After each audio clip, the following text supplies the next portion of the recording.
All right, so in this video here, we're going to talk about batching the day and the week, right? There's two different kind of techniques here because the way you batch the day is different than the way you batch the week. Let's talk about the week first. I've talked about this in other videos, but basically Monday, Tuesday, Wednesday, Thursday, Friday. I'm a big proponent of if you want to work on Saturday, work. If you don't. I don't really care, right? What matters is that within your Monday to Friday schedule, you don't do calls on Monday and you limit your calls on Friday because this is your on the business time.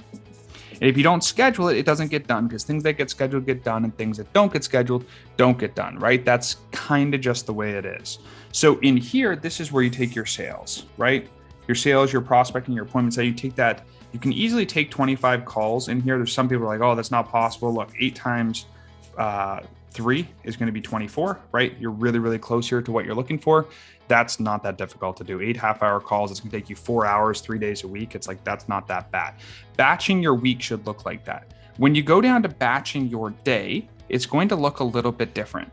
And the reason it's going to look a little bit different is because in your day, you need to break it down from, let's say you do 8 a.m. to 8 p.m. And I know it's a long day, but let's just use this as an example because when you start, you're probably going to end up doing something like that, right? What I recommend, you break your day into 2 parts, right? And so let's take this from 8 until 2, and then let's take this from 2 until 8, right?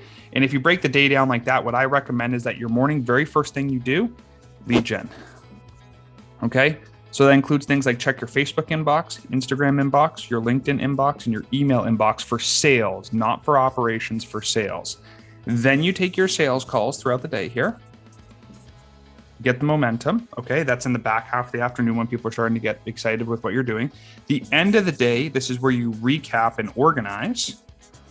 And then in the middle of the day, here's where you do your projects, right? This is like building assets, building content, things like that. So basically in the morning, the very most important thing, the most time consuming, the most energy dependent thing is the lead gen.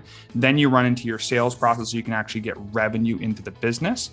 And then once you actually have that all in place, you can work on your projects, building your offer, building your team, whatever it is.